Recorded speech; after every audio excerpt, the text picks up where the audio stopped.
A very good evening to everyone. Welcome to AKS Academy for IAS exams. Today, we are going to launch our first module on the three most important subjects of UPSC: environment, science and technology, and health. These three subjects called environment, science and technology, and health appear in paper 3 of your examination, that is GS3. Now these three subjects will be covered in this particular module in a very linear and synchronized fashion. What we will do is that we will call this as a weekly roundup. That's what I named it. We will call it as a weekly roundup for environment, science and technology, and health. There will be another weekly roundup for editorials, which we will cover separately. So there will be two weekly roundup. One will be for your environment, science and tech, and health. And there will be one more for editorials. We will cover it from the Hindu, Indian Express, Mint, Business Line, Times of India, if possible, Down to Earth, or Science Reporters. Okay. So you need not have to worry about these magazines because I'll be trying to cover everything in this particular module. The calendar date is 1st July to 10th July. I hope we shall be able to cover everything in this module. If not, we will take another module. If not, we'll take another module. But we'll try to cover as much as possible for your exams. Students, this particular section is very much important for your prelims as well as for your mains. Because for prelims, it comes, you can aram se say at least 20, right? 15 to 20 questions will appear from all of these three together. There's no doubt about it. In 2014, it also went on, environment itself was asked for around 21 questions. You can even say at least 18 to 20 questions was asked in environment only.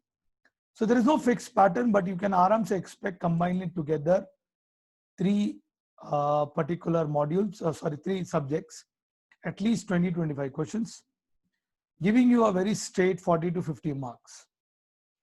Second thing is that these are very dynamic in nature. A lot of these topics appear only from current affairs. So that's why we will try to cover current affairs. But we will also try to cover what is also static part of that particular current affairs. Okay. So let's start the first topic of the day. Recently, the government has received a demand for compulsory licensing of a very important drug called Remdesivir. They have received a demand for a very important drug called Remdesivir. Now let's try and understand everything for this. The first thing about this drug called Remdesivir is an antiviral drug. That means it kills virus. How is it different from an antibiotic drug is that an antibiotic drug destroys the pathogen. That means any external pathogen affecting will destroy basically will be destroyed by your antibiotics drug, whereas antiviral drug inhibits the growth. Very important for prelims. Let's say there is a drug, antibiotic will destroy it completely. Let's say there is a pathogen, sorry. But whereas an antiviral drug will not destroy it, whereas it will try to inhibit the growth of this particular pathogen again. That's one of the beauty of antiviral drug. Students, why it is important? Because viruses are known for rapid replication. So we need to stop the replication at the first. Viruses are known for rapid replication. If you remember last class, I told you that they use RNA as their genetic material, which helps them to replicate very fast. they'll replicate. That's why we use antiviral drug, remdesivir. Now, what is compulsory licensing? We should know, right, sir and ma'am? Important thing is that we should know what is compulsory licensing first. Compulsory licensing is a measure by government where government can allow a local company or a domestic company to manufacture a generic version of the main drug. I will give an example, sir and ma'am. No tension, life all happy, you happy, me happy, life happy, everyone happy. Full easy. What is that? Let's say I'm preparing lemonade. There are two types of lemonade I'm preparing, or nowadays they call it lemonade, but we will call it lemon juice. Nimbu pani, full maza, very good for health in winter as well as in summer. In one lemonade, I'm using organic lemon, I'm using organic sugar, and I'm using Himalayan water. Tata Himalayan water. You know Tata Himalayan water? That 70 rupees bottle, full, heart attack kind of bottle, 60 rupees for 1 liter. Don't know whether to drink it or whether to look at it. When I use that, this lemonade will cost me 500 rupees. Obviously. Why? Organic lemon, organic sugar, Tata Himalayan water. There is another lemonade that our uncle will prepare next to our house, where he will use local lemon, okay, full cut, pitcher type, then local sugar, 45-50 rupees kg, and tap water. The water that is provided by your government. They'll use it. This will cost 50 rupees. The difference, both are lemonade, both will contain vitamin C, but the cost of manufacturing difference because the content use is different. The salts used are different. Okay, the salts used are different. That is what you mean by a generic drug. A generic drug is basically an economically lower cost. It's a lower cost drug manufacturing from a different salt, but will have the same effect of the main drug. The question comes, everyone might be asking, Aishwarya, Sanjay, Kapil, Pavitra, you might be asking, sir, are you telling, can we do this copy paste work? No, sir. Please understand. The clause 92 of Patent Act, patent, which could be about ownership, exclusive rights, law, etc., allows for compulsory licensing, provided there are conditions. Not everyone can do this copy paste work. Reebok will become Reebok, Adidas will become Adidas, right? So not everyone can do copy paste work. Here, because it's a pharma thing, it's about health, it's about medicine, there is a process and there is a procedure and there is a condition for it. Okay. Now, why are the voices being raised about compulsory licensing? Why do we want compulsory licensing? There is a country called United States. This country is basically ruled by a guy with red hairs, typically mad, 75 years old guy, Alzheimer's disease problem, does all the crazy stuff on the planet. He has destroyed the whole US. Now what US has done is that as soon as they got to know about remdesivir, they procured 3 months stock, which had led to the shortage of this particular drug in the market. What is the importance of this drug? This drug is supposed to reduce the treatment days for the COVID patients from 15 days to 11 days. Okay. Now, this particular drug is being sold at $3,000 in US. In India, it can go up to 30,000 to 35,000. Once we do compulsory licensing, a $10 drug in US, that is around 750 rupees, will cost just 100 rupees in India. That's an advantage of a generic drug. Now, the second question comes, when was the first time compulsory licensing used in India? First time it was used for a life-saving drug for treatment of liver and kidney cancer, which was prepared by Bayer's. Bayer's was a foreign company. They used to provide this important medicine, which used to cost 2.8 lakh rupees. Then Natco Pharma went to authorities. There was a case. The judgment was in the favor of NATCO, and NATCO today manufactures this drug at 9,000 rupees only. From 2.8 lakh rupees to 9,000 rupees. Look at the difference.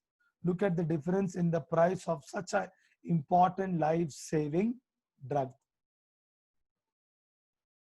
Now comes the big question. Is it allowed? Can everyone do it? I told you there are conditions.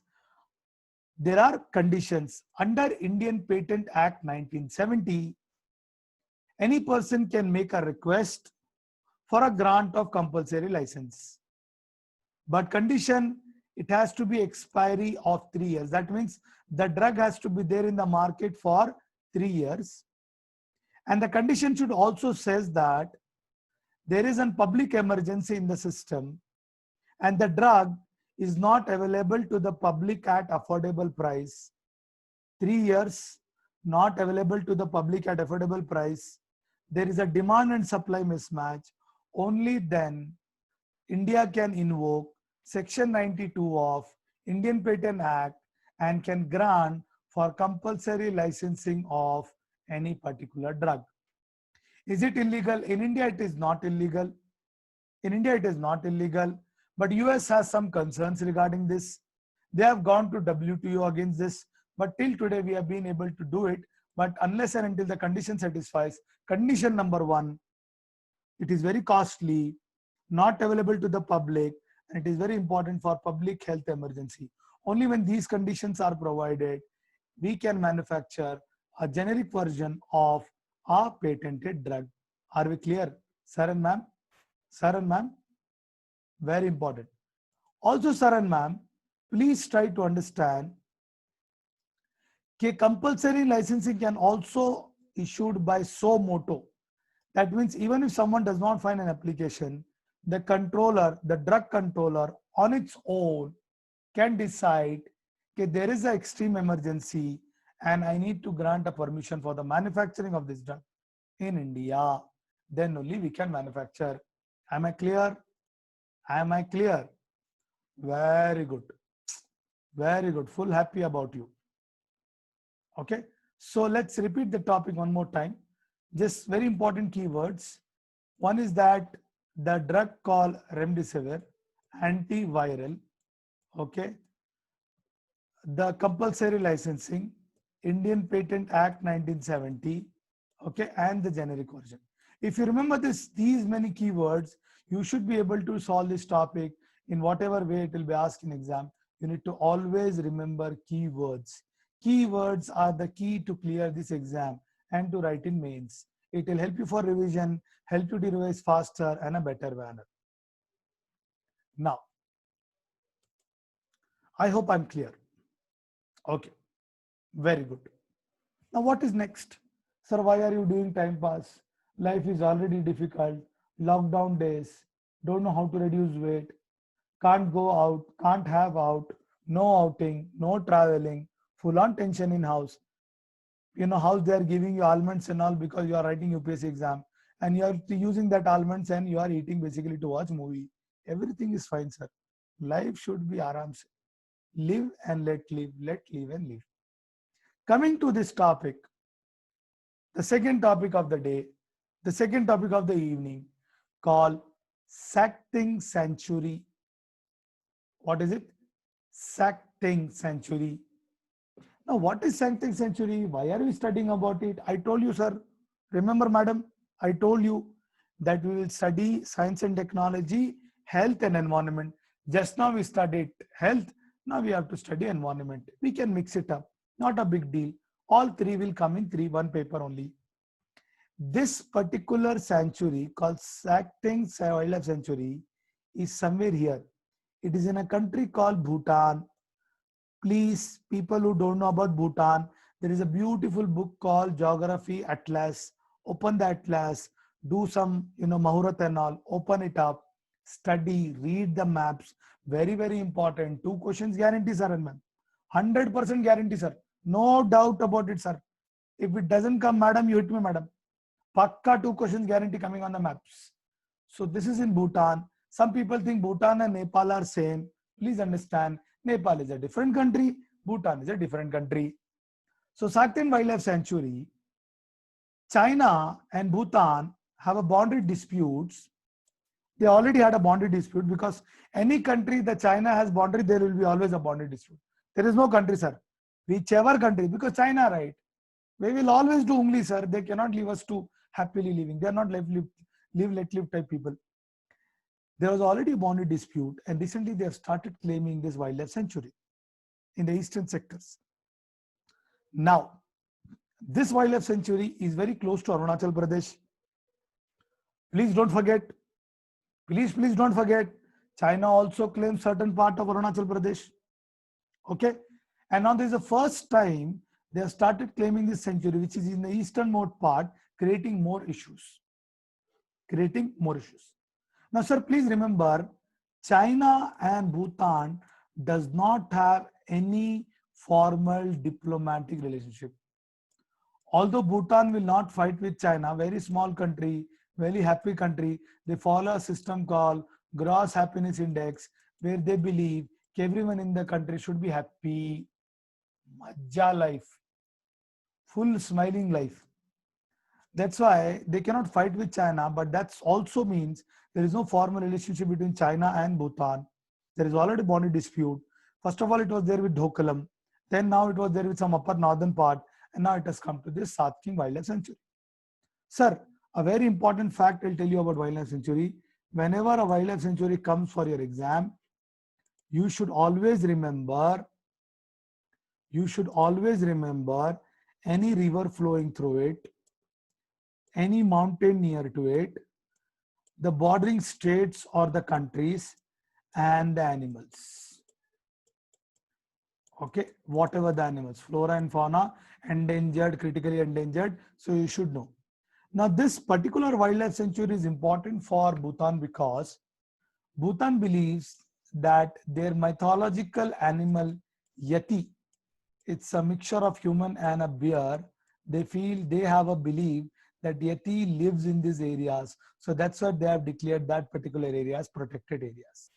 Okay, so that's what this is Satking Sanctuary in the news. I hope I'm clear. Easy to remember. Satking, Bhutan, Eastern Pass, China dispute, China, Bisham Bishum happening, full Bishum happening, no formal relationship already with the Doklam. China is being aggressively expanding its territories and creating trouble for the neighboring countries. I hope I'm clear. Very good, sir. Now, moving on to the third topic of the day, which is basically about what we call Arctic tern. Arctic tern. Arctic tern is this beautiful bird that you see. Beautiful. Red beak, white body, black upper part. Just amazingly beautiful bird. This particular bird migrates the longest distance. What it does is that it will start from North Pole, go to the South Pole, start from South Pole, go to the North Pole, travel around 20,000 kilometers. What life, sir? No quarantine, no visa, no pass, no money required, full on traveling. Majjani life. Travel, look at the mountains, look at the river, look at the jungle, look at the grassland, look at the rainforest, reach North Pole from South Pole, and again from South Pole to North Pole. All life only doing this much, sir. What a great life, sir. No tension about virus. But requires a lot of intelligence, sir. Very much intelligent. The beauty about this intelligence is that it uses star and sun for helping in navigation. We people are so bad that even by using GPS, if I ask you to come to Himayat Nagar, you will go to Lakdi Ka Pool. If I ask you to come to Himayat Nagar, you go to Lapdi Ka Pool. That is the situation bad here. But they use sun and star to reach the same location every year. Another bird that flies is geese. In that geese, snow geese fly the farthest one. Okay. Then you have gray whales. Sorry about a power cut. Just give me some time.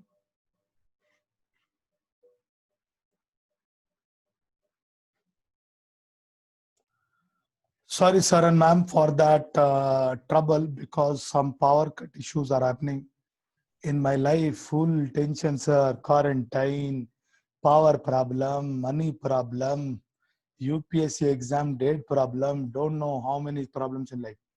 There is another thing called gray whale. This whale also travels for a very long distance.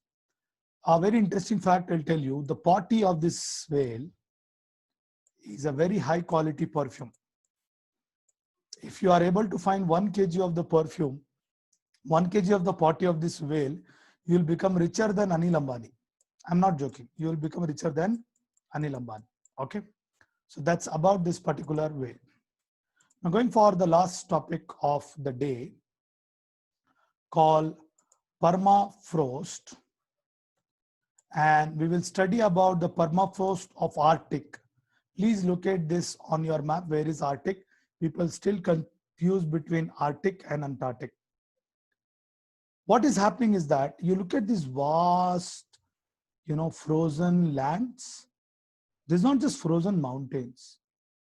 These are frozen vegetations.